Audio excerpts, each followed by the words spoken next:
Ryan, we are live. Welcome back with Murphy Mac to another episode of the Fitness Beginner Podcast, where we help you get started on your fitness journey.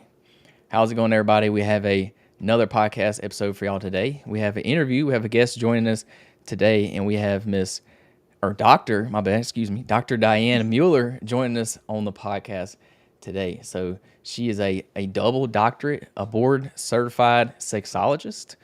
I don't know what that means, but we're going to find out today. She's a best-selling author, national speaker, and she's also has her own podcast, the Libido Lounge podcast. So, and her mission is to demystify sexual wellness for long-term couples, especially those starting or restarting their fitness journeys. So, a little bit about our podcast is we're all about helping people get started on their fitness journey. We try to keep things normally typically pretty basic level, and then when we have people on like you, we'll dive deeper into some more specific topics. So I'm excited about our conversation today because I'll be honest, I don't know much about what you do. So I'm excited to learn, and I think the listeners will get something out of it too. Yeah, So if you I'm would, happy to be here. Go ahead. Sorry. I was going to say, if you would just go ahead and kind of introduce yourself and just give everybody kind of a glimpse of who you are and what you do.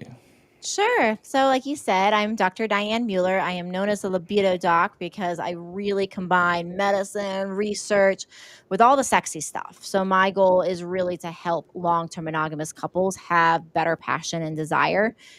Some of the more recent inspiration for this was from a fairly recent Harvard study, which showed that if we look at all the different things that we do to help us not just live longer, but to live better, happier lives, of anything we do, the number one thing that led to longer, better, happier lives was actually the quality of our relationships.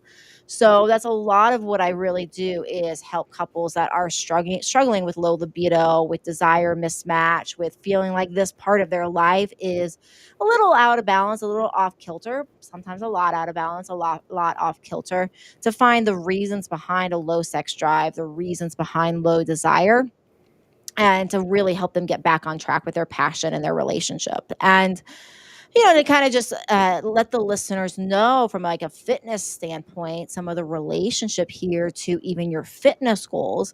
One of the things that comes up a lot in the fitness community, I know, is the conversation around cortisol and how do I manage my cortisol and how do I help that belly fat and how do I get this, taken care of.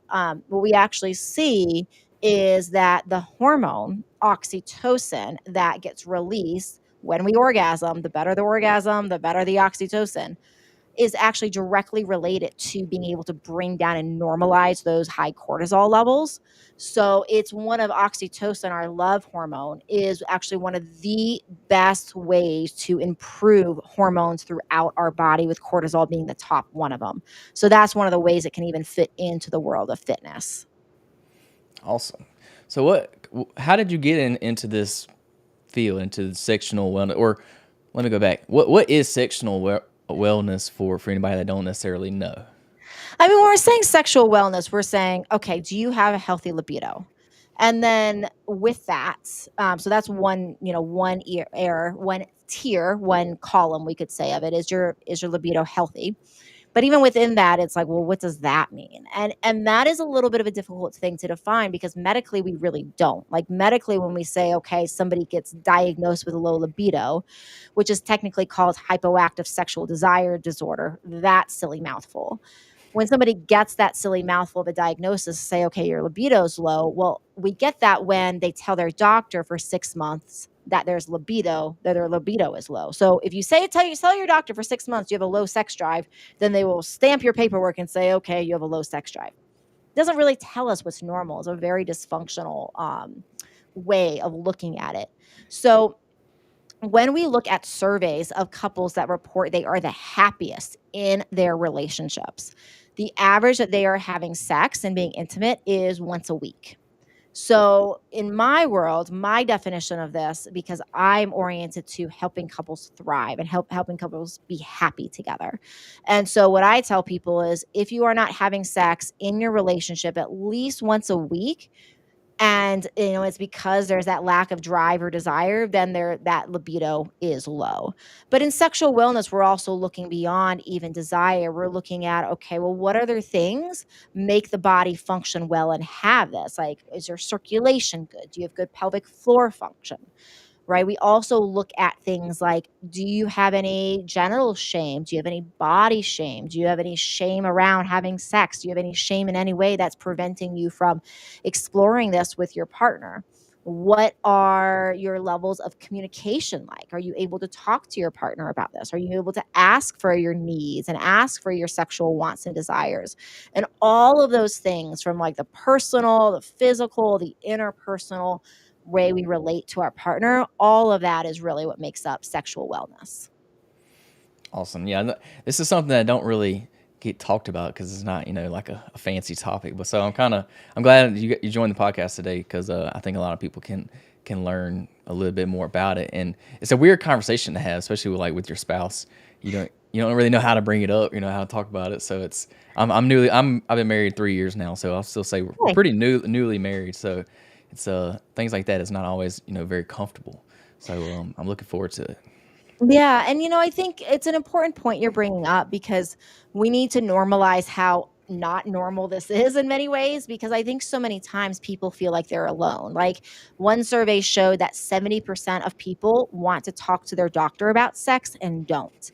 So when I read surveys like that, what I'm hearing, how I interpret that is like, we're in a society of people that actually have a lot of questions here, that are curious, that are interested in learning how to, please their partner more, how to provide more love.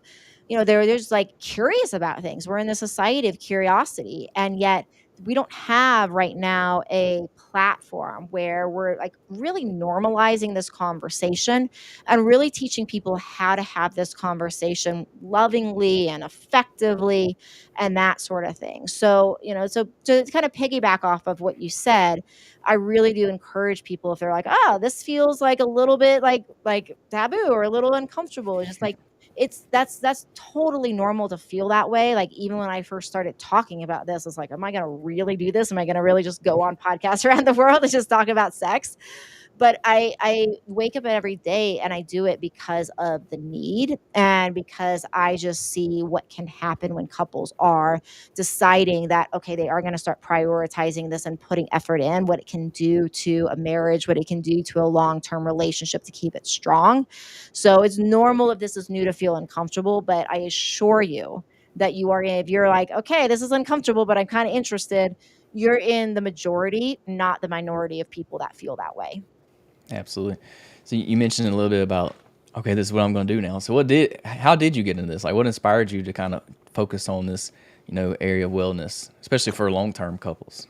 Yeah, there's an original story that got me interested in my very early 20s in sex and in learning more about sex and relationship, and I can tell that story. But the story that is really related to couples and long-term couples, and why I decided to actually speak out about this and more turn this into a career, was after I decided in my 30s. I was married, and we had decided in our marriage to turn our marriage into an open marriage. And I learned we're no longer married for many reasons. One of them being that he innately decided that that relationship was 100% for him, and I innately decided that it was 100% not the relationship style for me. And what I really got interested in, though, post that, was the science of passion and what is like happening to our brain in those exciting new relationship moments, and why that excitement, that passion tends to diminish, right? And it's chemical related, it's chemistry, it's chemicals in our brain. So seeing that, I felt very, very clear at that moment, many moments still to this day, that I am wired for monogamy. My curiosity then, and still is, how can we take some of that interesting part around the science and the chemistry of like that newness and that passion, and recreate that within the context of monogamy, to get kind of that those good vibes going, so that we can actually feel that passion again, based upon altering our brain chemistry. And just to be clear, monogamy is one partner, right? Monogamy is one partner, Okay. correct? I just Yeah. want to make sure I had that Yeah. correct. Yeah, exactly. So that's the interest, is how can we have one partner and be with this partner, many times for decades, and and hopefully for decades, if that's our goal, right? And then how can we keep that relationship full of passion, full of desire, full of those intense intimate moments? And because if we look at this, right, and I was listening to a talk by Richard Bandler, who, anybody who knows him, he's a co-founder of a brain retraining program called neurolinguistic programming.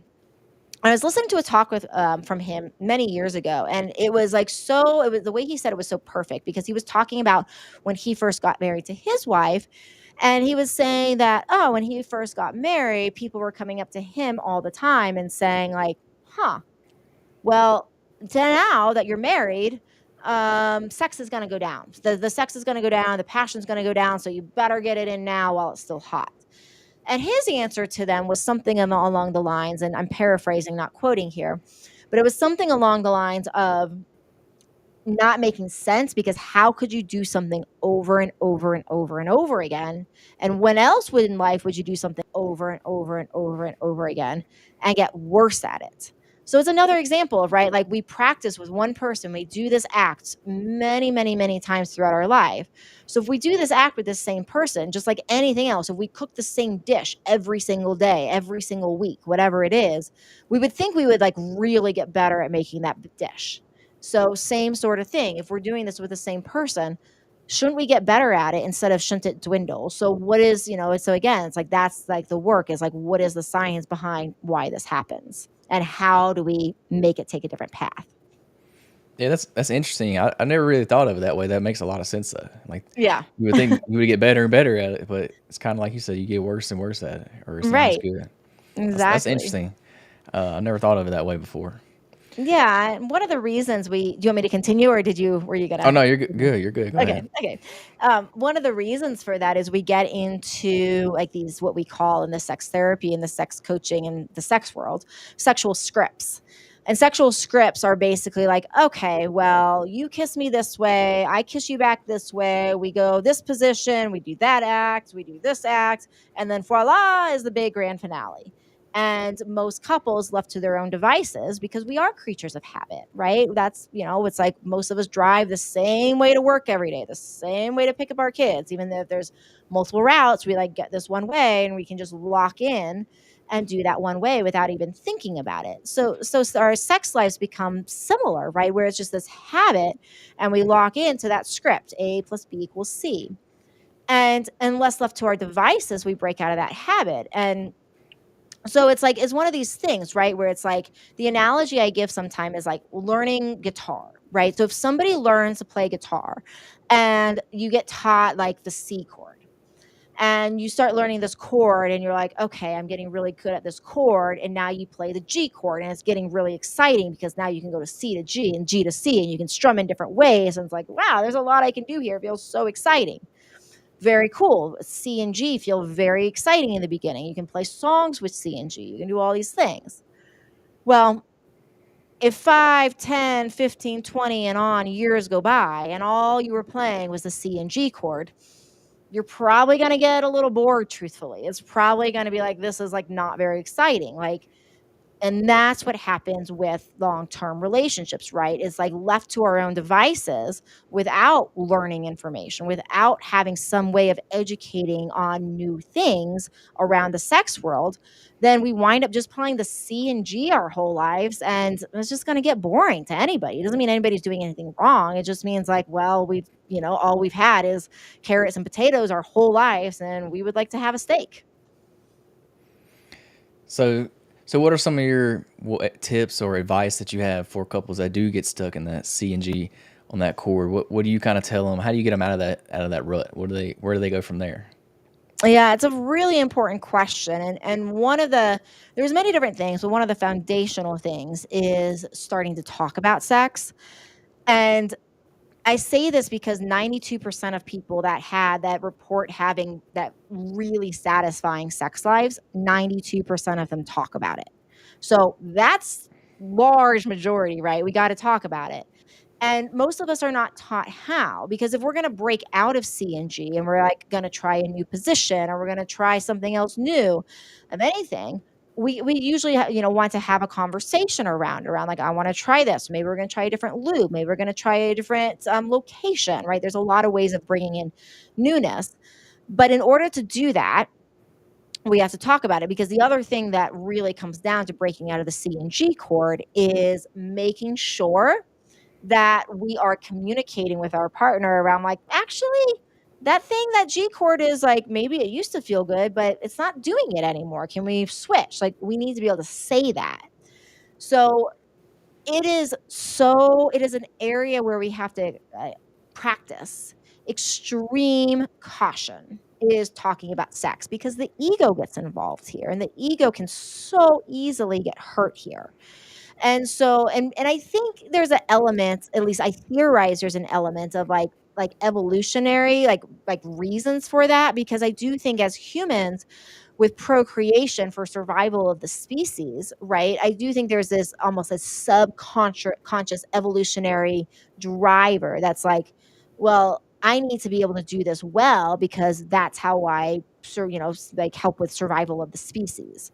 So there is an element where anytime we are talking about sex and our intimate lives, there is a tendency for everybody to become more self-protective and to worry, at least subconsciously, about their own safety. Am I a good lover, right? Am I good at this? Am I able to provide pleasure for my partner, right? These are common things that come up. So, with that, we need to take a step back and say, okay, well, how do we first start communicating about something when we're not practiced at it and there is a high propensity for the ego to get hurt? And one of the first things we do is we lay a foundation. And we see in like non-sex conversation relationships, such as the research that's come out of the Gottman Institute, which they do a lot of research on couples, and what they have found in their study and research is that when couples are thriving, one commonality they have is that for every 5 positive things they say no more than 1 negative thing. So for everything that you're gonna say, "Hey, I wish this was different. I wish you would do that differently," they say 5 things they love about that person, right? So what we're doing is we're filling that emotional bucket up. So, one of the first foundational skills to start working on in the sex world is making it safe to talk about sex, because that's where we build. And so, when we do that, similar to other styles of relationships, we start by building up our sex conversation love bucket. And so, the foundational skill is just to start talking to your partner and say things like, specifically what you love about them as far as anything physical, sexual, right? What you love about them or what they do, and be specific about it. The way you kiss me in this way at this moment makes me feel XYZ. So it feels very personal to them. It's very different than being like, I love the way you kiss me. I love the way you make love to me. That doesn't have that same sort of thing around like feeling like this person like is deeply touched. The more we build that relationship bucket up to say, wow, my lover, my partner, my husband, my wife, my girlfriend, my boyfriend, they are saying so many good things. Like, I feel like I'm an amazing lover. I feel like I'm really providing this for them. Like, the more we feel confident because our partner has helped build us up so much there, the more that then when we do need to say things that later on around, like, oh, well, I'd like to try this, or can we change this around? It's not going to have that same level of threat to the safety, because our love bucket is now so high. So that's usually the foundational step of where we want to start.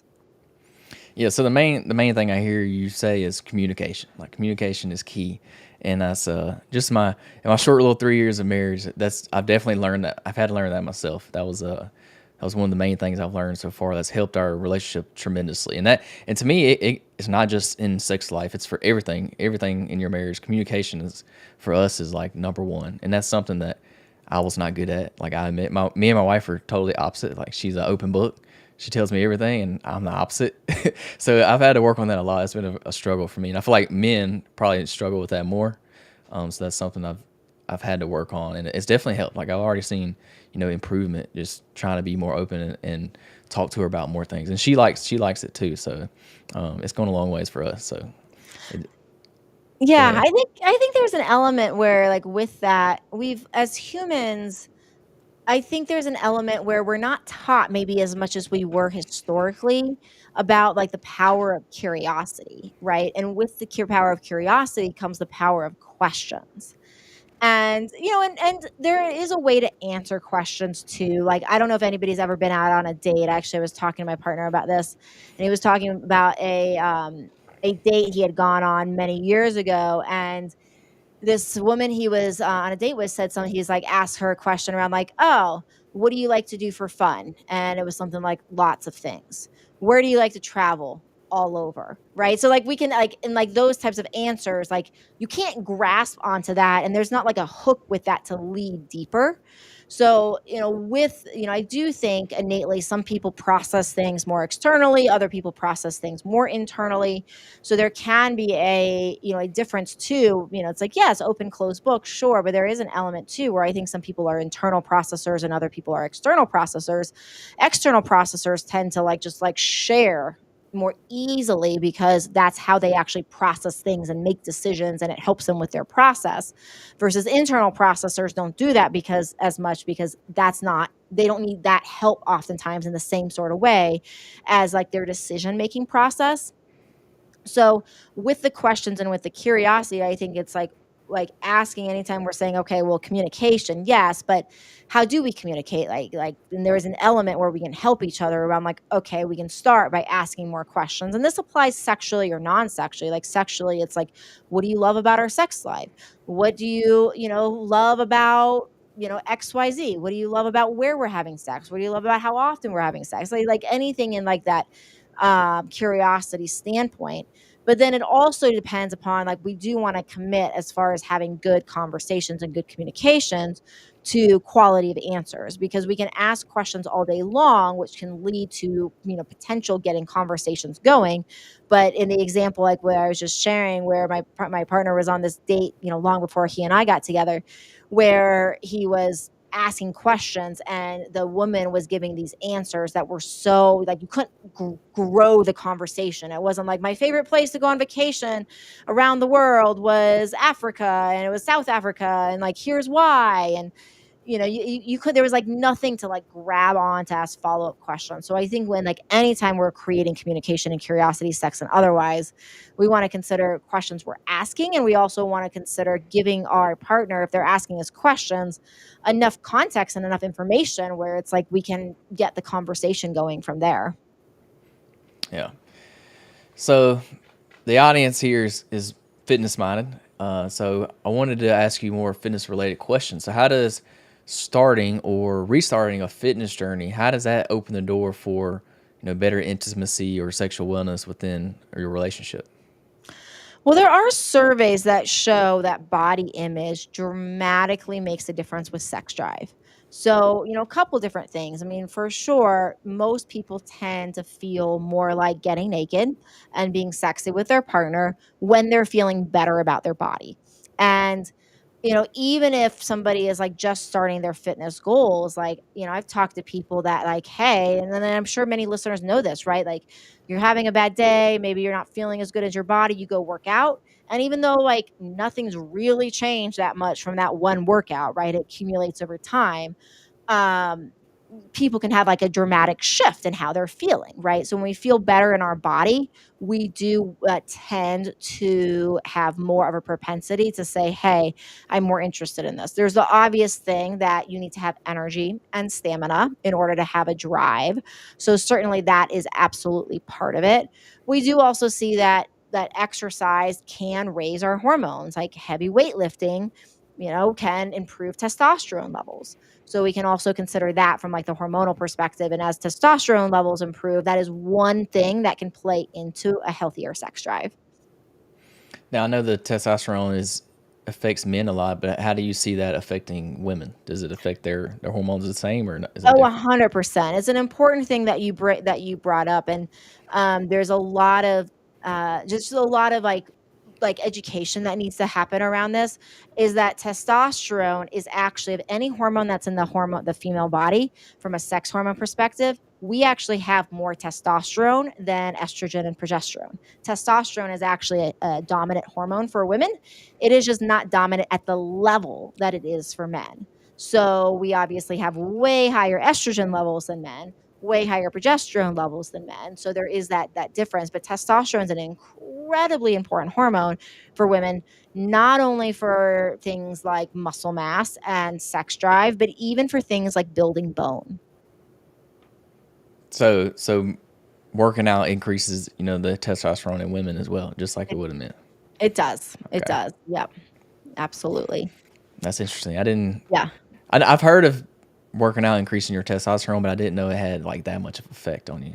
So Yeah. Yeah. I mean, it's one of many components, right? It's like we want to consider that with like other things like blood sugar imbalances and insulin problems can lower testosterone. So if you work out, but you have blood sugar imbalance, like you might not notice the difference. So, there's many factors that go involved here. So I don't want to reduce this down to say, hey, this is like your sure ticket way, but it is one of many factors that can play a role. So, in your practice, what are some of the most like common changes you see in couples like when they do start, their physical fitness journey? Is there any like anything you see? Is there do you see improvements like right away, or is there any other benefits that you see out of it? Is there kind of a correlation in that? When it comes to sexual health Hmm. or just in general? Just in general. Yeah, I mean, I think anytime people start a fitness program, I mean, from a standpoint of mental, emotional standpoint, there can be a lot of things like certainly stamina can go up. I do see that when people are incredibly chronically ill, like I do work with sometimes really, really, really sick people. And I do see sometimes when people start their workout journey too far or too soon, too fast, it can backfire on them a little bit. So I do want to like raise that caution that if people are like, wow, they feel really, really, really poorly due to variety of health conditions, sometimes we do have to like consider the pace that we're going. But certainly, I mean, how people feel, pain in their body, cognitively, how they think, their mood, anxiety, depression, sleep. There's definitely a lot of things that the fitness program can help with. So you mentioned when you start a fitness journey, typically your testosterone will raise. So what is happening to somebody's body, for example, a bodybuilder, when they get to extreme levels of fitness, and it does the opposite. It lowers their libido. Because I did a bodybuilding show last year, and I experienced this firsthand, and it's definitely a thing. So I'm just curious, what's happening there? Like, why are you getting the opposite effect there? Well, I want to clarify one thing is that like what tends to happen with testosterone in fitness is related to things that are like purely weightlifting, right? Hmm. So there is an element where weightlifting, that more high intensity, will improve testosterone and libido. But then we also need to name that if cortisol goes up too high, and cortisol tends to go up higher in sustained cardio, and that if cortisol tends to go high, like we do in sustained cardio, that can actually turn back and not only lower testosterone, but lower sex drive. Some people, and this is where, like with the bodybuilding thing, to me, that sounds like an element of what, like, even like long distance runners and athletes will refer to as being overtrained. So Hmm. overtrain oftentimes is when we have maxed out. We've pushed our bodies so much and those cortisol levels so much that people go from having a higher cortisol to actually having too low of a cortisol. And oftentimes we don't talk about too low of a cortisol, but cortisol is very important. Like it gets a bad reputation because it's too high oftentimes. But if we don't have enough cortisol, we go to the hospital. Like we cannot function. So if our cortisol drops low enough. So one of the things that can happen for people when they're overtrained is that the cortisol, because it's been pushed out so much for that overtraining, actually falls. And when that cortisol is very low, people like their fatigue is like real. The exhaustion is real. Walking up a flight of stairs gets really hard. And so when our cortisol is that low, we have almost like the opposite problem where we just don't have we literally don't have any energy. We're trying to get through the day and survive it. So I don't know. I've never looked up from that, the bodybuilding perspective what's happening. So I don't know specifically the answer to that, but I have researched the overtraining thing like I'm talking about, and my suspicion, at least my theory, with not having researched bodybuilding itself, my suspicion is it probably is related to that overtraining situation. Yeah, I think I would have to agree with you. And just getting to extreme low levels of body fat, it's not very healthy for you. Right. Yeah, I felt that you said you wouldn't have any energy. That's exactly true. Like I had no energy to do anything outside of my training, and I couldn't even really do my training. It Yeah. was it was a very unique experience. I don't think it's something that I would do long term. So I have a lot of Right. respect. I have a lot of respect for bodybuilders because I did it once and it was very hard. And it was cool. Like I'm glad I did it, but I definitely not for me. That was definitely tough. Yeah. I just sat on the couch all day and thought about food. It was not a fun experience. Yeah, I had a female trainer at one point, and she was a bodybuilder, and she was telling me, it was like the closest I've ever like learned about like beyond even like the weightlifting, like everything that goes in to that particular, sport or activity, if you however you want to call it. And she used to always say the way she would describe it, she would be like, bodybuilding is the most selfish activity, is how she would tell me. And she said it that way because I think she said it that way because of the impact she would share with me, like on her relationships, because every decision she made on, health, wellness, where she ate, how she's like, everything was related to this without any ability to, like alter the plan. It was just so all consuming. So it was definitely a big, aha moment for me too, around like there's way more to it than just like what you see of like the weightlifting and the physique. Oh, absolutely. Your life revolves around bodybuilding. Like Right. everything you do is bodybuilding first. There is no altering. There's no altering off of your plan. You have to hit your Right. plan exactly. Like Right. I carried meal prep containers with me everywhere I went. I ate 6 times a day, like Yeah. on the clock. Like there was no missing cardio, everything. Like it was very hard. You got to have a supportive partner for sure. Another Yes. that's a test for your relationship right there. Right? It's- For sure. it was a tough experience, but Yeah. we got through it. It was fun. Yeah, yeah, it's good, good to challenge the human body and spirit sometimes. Oh yeah. So you've trained thousands of professionals worldwide. What are some evidence-based advice that you think everyone should know about, maintaining a healthy sex life long term in their relationship? Make sure that you are running lab tests and not the lab tests that just your doctors run. So oftentimes when it comes to like symptoms, it comes to like sexual health, for example, like ED, and I don't mean just erectile dysfunction, like where somebody's like, well, I can't get a hard on. I mean like, wow, it's just like maybe not quite as like strong as it used to be, right?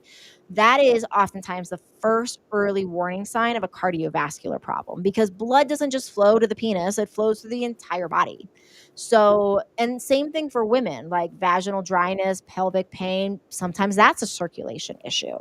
So, oftentimes, if there's something happening in an imbalance in the physical body leading to low desire, the thing to always remember is whatever's happening with that imbalance, yes, it's like it could be affecting desire, but it's probably not only affecting desire because the body is all connected. So if that's where it's like some people are like, well, this is not just a priority to me right now. And, that's anybody's, of course, own choice. But what I think is important to be educated on is if your health is a priority, then like all we're saying with low libido in many ways is there's something off with your health. And don't you want, if like you're interested in your fitness, I know anybody listening to this is health oriented because they're listening to your show. And so that's how I think an important like frame and lens around like even if you decide for whatever reason your sex life's not your priority, if it is low, there's an imbalance. And it's important to understand what that imbalance is. So I have a free resource too for your listeners that if people go to libidoquiz.com, so it's super easy. It's just libidoquiz.com. You can find an online test and it will, once you take the test, it will spit out the top reason for low libido. And then you'll get a follow-up email from me where I will give you the top tests to ask your doctor about. Because one of the things that we commonly see, whether it's thyroid or testosterone or whatever, is that the tests that unfortunately we're doing in conventional medicine are very rudimentary. They're very basic, and they don't tell us oftentimes some of those earlier imbalances. And if you are like maximizing your fitness, you want to know if there's something in your body that is not working, as well as it should be. That's part of health. And so the idea with this is when you take the quiz at libidoquiz.com, you will then be able to get this email that says, hey, here's 10 tests that are really important to evaluate this situation. And then you can take those tests to your doctor, and now you know how to advocate for yourself more based upon that. Yeah, I think it's you mentioned a good point that if you're like if you're experiencing ED, that's not just a sign that you're not in the mood. That's a sign like something else is wrong. Like you need to Yeah. go get yourself checked out because something else is your body's not functioning the way it's supposed to. So that's Bingo. very important. I just wanted to reiterate that. That's a great thing to mention there. I like that. And then so speaking of the tests you run, I know you mentioned a lot about cortisol. Is there any like big time players that you really look into when it comes to your libido or things like that? Well, certainly, right? So we do want to look at all our sex hormones. So we have estrogen, we have progesterone, we have testosterone. But even with those, you want to make sure that you're doing good tests. So, for example, we can create a fine amount of testosterone, but some of it cannot be available to our cells. And if we make it, but our cells can't use it, it's basically almost like we didn't make it, because it's all about the utility. Can we use what the body makes?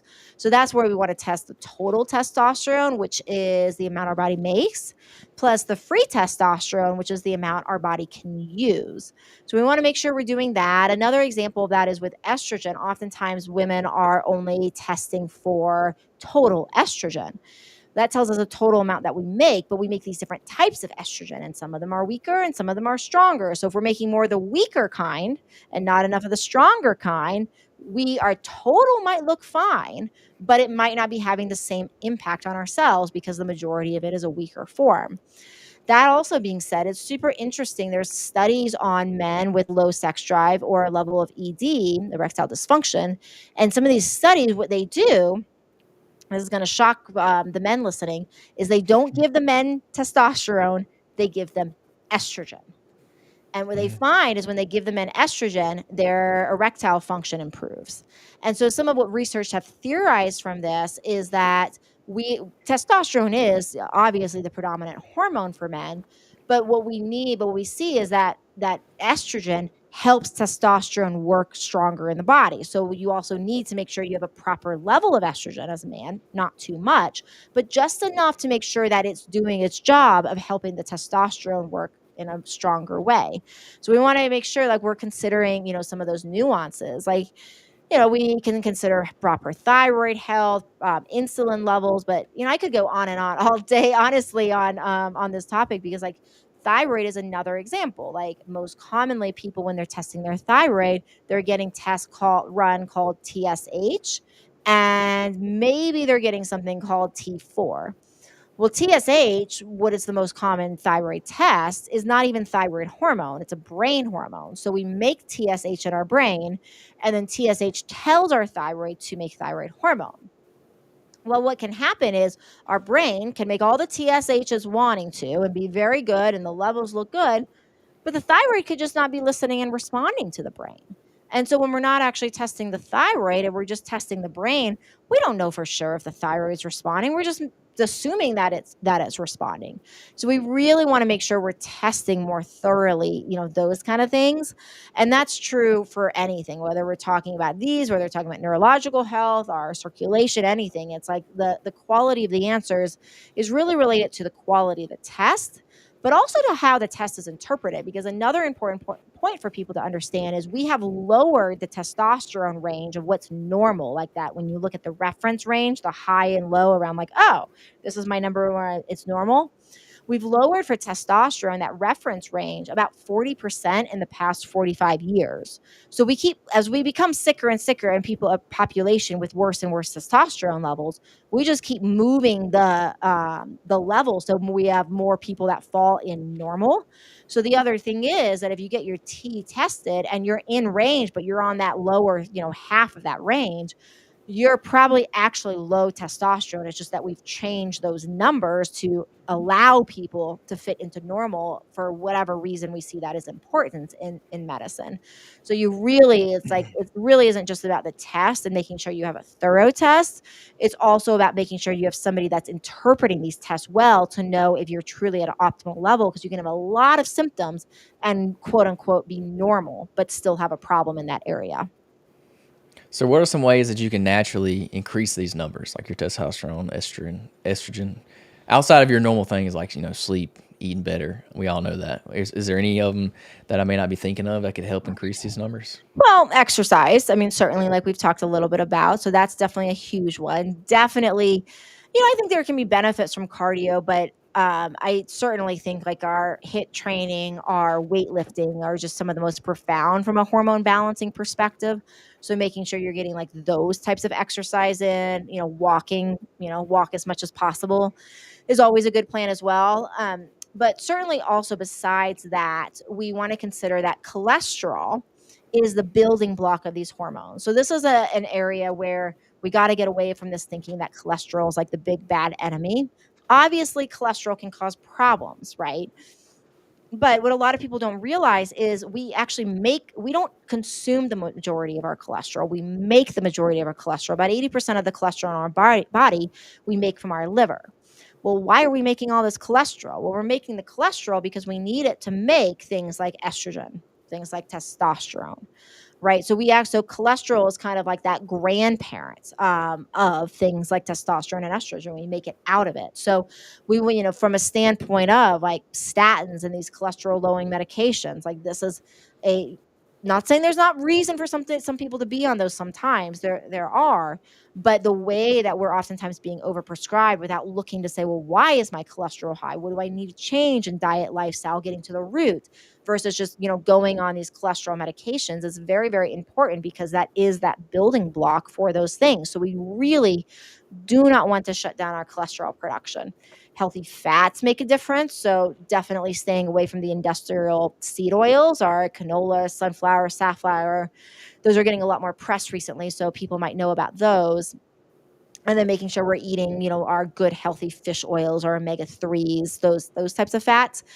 And then there's herbs. So herbal therapy, I have not seen. You can read like online about certain herbs, like black cohosh comes up a lot. For example, dong quai is another one that comes up a lot for raising estrogen.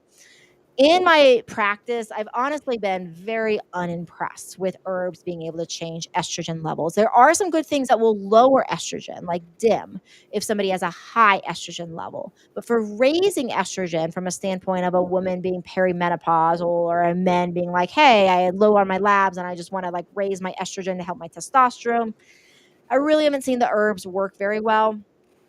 But that being said, I have seen herbs work decently for testosterone. So Tongkat Ali is a really good one. Shilajit is a really good one. Nettles is a really good one. And Tribulus is a really good one. Tribulus probably of all of them I've seen the best results with, but I do also like the other ones that I have mentioned. Once people reach like a menopause, andropause stage of life, and for those that haven't heard of andropause, that's like similar to menopause. It's like that phase in midlife where men's hormones start to decline. It's not talked about as much in many ways because with women, it's like a little more clearly defined around like, okay, the menses changed was a little more obvious. Men, it's like gradual and there's not that like, moment of something external happening. So men don't have that, it's not given that same amount of publicity and press, but there is that level where those hormones do fall in midlife. And I haven't seen from that standpoint, well, I have seen in younger generations, I have seen the herbs work very well for testosterone. Once people reach that midlife, I find that most people, to keep their testosterone high, most people really do well in most cases on being on testosterone replacement therapy. And that's for women and men. Mm-hmm. So, who you mentioned like the tongue cat Ali and the herbs and stuff? Who would you recommend to use those? Like, at what point do you get to where you would recommend that to somebody? Well, testing your hormones and seeing they're low. So it's Mm-hmm. like it's a good idea to test your hormones, especially if you're having low sex drive.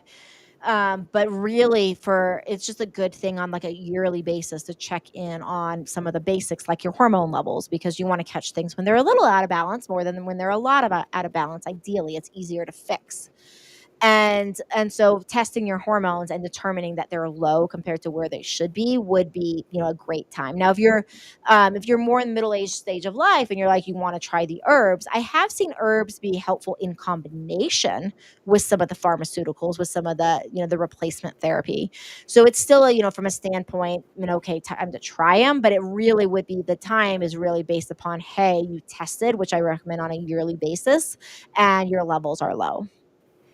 Yeah, I'm still, I don't have kids yet, so like I want to stay away from the TRT and stuff just for fertility reasons. But so the herbs are, I was just asking, I was curious about that. Like Yeah. if there was a certain age or something, you would recommend that. Because I have experienced, kind of lower testosterone. I've had it. I try to get it tested at least once a year. And Good. the whole bodybuilding show kind of destroyed my hormones, so I'm trying to get them back right now. I'm trying to work on it. So Yeah, I would I was definitely just check those curious. out. Yeah, I need to. It's actually probably time for me to get them tested again. So I need to do that. So I'm glad we had the conversation. Yeah. Yeah, and if anybody's listening to, in my book that's just released called Want to Want It, I actually go through research on dosing too. So if you're like, what dose do you start, you start with on these things? I go through all of these kind of herbs and like, oh, for this one, this dose, and that one, that dose, and go through this. You can find the studies in there as well. So that's in my Want to Want It book. Absolutely. So we'll take it back to like kind of newer couples. What would you recommend to, newer couples so that they don't get in this, kind of slump in their, sex life or just in their marriages at all? What do you recommend that they do to kind of get ahead of the game? I mean, definitely talk about it right away. So you build that. But another thing that I say that I get, probably anything I say, I get the most resistance to this, which is to schedule sex and intimacy. And I get a lot of resistance because people are like, well, but I want it to be spontaneous. But I have a lot of points on that. One is, in the beginning, you always scheduled it, you just didn't call it that. So here's what I mean. So when we are dating, we are always basically scheduling our time. Like, we don't live together at that point, most likely. So it's, do I get to see you on Friday? Am I going to see you again on Wednesday? And as the relationship progresses, and once we reach that whatever point in that we decide to be sexually intimate, we usually go into those days like knowing that there's a pretty good possibility that we are going to end in some sort of intimate way. And unless it's like a quick coffee before work, and then we don't. Point being, we schedule it. We just aren't calling it that. And so then when we combine our lives, when we move in together, when we share, keys to each other's places, when we buy homes together, when we get married, whatever we're doing where we're combining and we're overlapping our lives, that's usually when we stop scheduling it. And the thing that tends to happen for people is like, just like going to the gym, like as soon as we finish this podcast, so like I have a 30-minute window to get ready and get to the gym because I'm meeting with my trainer. It is scheduled, right? That is when I'm working Mhm. out today. It is always scheduled. I know when I'm going to get my exercise every single day. And that's how it gets done. So anything that is like important in our lives, we tend to put it on the calendar. We know when we're going to pick our kids up from school. We know when their recitals and their games are because we want to show up. So all of the things that are important to us might make their way on the calendar. The number one thing that is important to us as humans that tends to not make its way on the calendar as often is time with our intimate partner. And, when we're still in the new side of things, this can be okay. But what tends to happen unless if we're left to our own devices without changing something, what tends to happen is we wind up basically not scheduling, so there's no place for it, and we're waiting until we get to bed oftentimes, and it's like 9 or 10 o'clock at night, and you're tired, and you've been doing all the things today, for the day, and you might be stressed and thinking about the next day, and all of a sudden, we're supposed to, like, flip a switch and get into sexy time. It doesn't make logical sense. So the point of scheduling it is just like it's kind of like scheduling, going to the gym. If you get your gym workout in and then you happen to be able to take an extra walk later in the day or do something extra, take a yoga class, whatever it is, then that's a bonus and you don't have to schedule that one. But at least scheduling once a week where it's like we are putting this intimate time on our calendar so that we are prioritizing this in our lives, and then have all the spontaneity you want around that. But that way you are saying, hey, this is so important to me that it actually is getting a place on the calendar. That's what you're doing when you're scheduling it. You're saying this is so important. And while it does not sound as sexy sometimes because it's not spontaneous, one of the things that I find is that when we schedule it, there's a few different things that happen. If somebody has less of a desire than the other person, it gives them time to be like, okay, I can get in the mood. I can go take a bath. I can do whatever I need to put myself in the mood. And it also can take some pressure off. Like, because I know sometimes couples will tell me, and I've gone through this myself too, where it's like, oh, you want to, and it's like Wednesday night and you're so tired and you know you should, and then you don't because you're exhausted and you feel kind of guilty because you're letting your partner down. So it can also help settle that, because then it's like, okay, well, spontaneity is great and you can still build that in. But if you know that for sure you are committed to this time, if the other times you're like, I actually really do need to go and take care of myself tonight, there it kind of I have found it can help to release that feeling of guilt, because you still know that you have a place for your partner and you're prioritizing them. So if we are left to our own devices, majority of people, not everybody, but the majority of people, it just starts fading into it'll happen when it'll happen, which is usually not crazy frequently.